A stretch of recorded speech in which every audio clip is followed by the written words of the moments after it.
আজকে সকাল সকাল আমার খুবই পছন্দের একটি মাছ কাটার জন্য বসে পড়লাম। এই মাছগুলো কিন্তু সচরাচর পাওয়া যায় না, আর পাওয়া গেলেও কিন্তু দামটা একটু বেশি। হ্যালো গাইস, আসসালামু আলাইকুম। কেমন আছেন সবাই? আশা করি সবাই অনেক বেশি ভালো আছেন। আমিও আলহামদুলিল্লাহ অনেক ভালো আছি। প্রতিদিনের মতো নতুন আরো একটি ভিডিও নিয়ে আপনাদের মাঝে চলে আসলাম। এই মাছগুলোর নাম হচ্ছে তুলা ডান্ডি। এটা আমি অনেক বেশি পছন্দ করি। এই মাছগুলো চচ্চড়ি করলে খেতে কিন্তু অনেক বেশি ভালো লাগে। আমার মতো সামুদ্রিক এই তুলাডান্ডি মাছ কে কে পছন্দ করেন কমেন্ট করে কিন্তু জানাবেন। তো রান্না করার জন্য প্রথমে মাছগুলো আমি কেটে নিচ্ছি, আর কাটা হয়ে গেলে সবগুলো মাছ আমি খুব ভালো করে পরিষ্কার করে ধুয়ে নেব। আর মাছগুলো কিন্তু আমি লবণ দিয়ে ধুয়ে নিচ্ছি।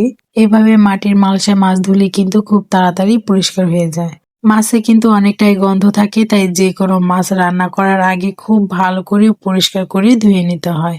মাছ যদি ভালো করে পরিষ্কার করে না ধোয়া হয় তাহলে কিন্তু রান্না করার পরে কিন্তু কেমন যেন একটা আষ্টে আষ্টে গন্ধ থাকে, খেতে কিন্তু ভালো লাগে না। তাই যত ভালো করে ধোয়া হবে খেতে কিন্তু তত বেশি ভালো লাগবে।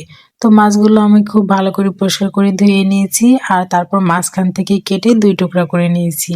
এবার এই মাছে আমি একটু হলুদ, লবণ, মরিচ আর অল্প একটু তেল দিয়ে মাখিয়ে নিলাম, আর তাতে একটু পানি দিয়ে দিলাম। এবার এই মাছগুলো আমি জাল করে নিব। এইভাবে আগে থেকে জাল করে নিলে কিন্তু মাছের ভিতরে লবণটা খুব ভালো মতো ঢুকে যায়। এভাবে ঢাকনা দিয়ে ঢেকে আমি 2 মিনিটের মতো মাছগুলোকে জাল করে নিয়েছি।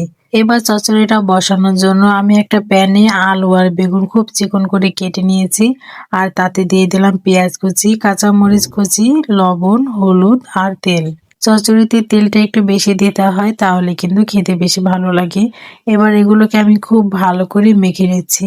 চচ্চড়ির আসল স্বাদ কিন্তু এই মাখানোতেই। যত ভালো করে মাখাতে পারবেন খেতে কিন্তু তত বেশি ভালো লাগবে। এরপর উপর দিয়ে একটা টমেটো চিকন করে কেটে দিয়ে দিলাম, আর দিয়ে দিলাম পানি। আমি খুব সামান্য পরিমাণ পানি এখানে দিয়েছি, বেশি পানি দিতে হবে না। তারপর ঢাকনা দিয়ে ঢেকে কিছুক্ষণ রান্না করে নিলাম। এবার ঢাকনাটা সরিয়ে নিচ্ছি, আর এই চচ্চড়িটাকে আমি এভাবে খুন্তি দিয়ে একটু নেড়ে চেড়ে উল্টিয়ে দিচ্ছি। আগে থেকে একটু মিশিয়ে নিলাম, কারণ মাছ দেওয়ার পরে আর এভাবে নাড়াচাড়া করা যাবে না, তাহলে মাছগুলো ভেঙে যাবে।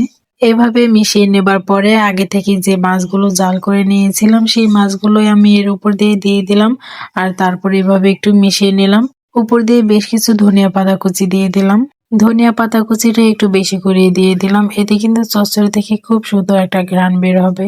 ঢাকনা দিয়ে ঢেকে আরো কিছুক্ষণ রান্না করে নেবার পরে ঢাকনাটা উঠিয়ে নিচ্ছি, আর দেখতেই পাচ্ছেন কালারটা মাশাআল্লাহ কতটা সুন্দর হয়েছে, আর অনেক সুন্দর একটা ঘ্রাণ বের হচ্ছিল।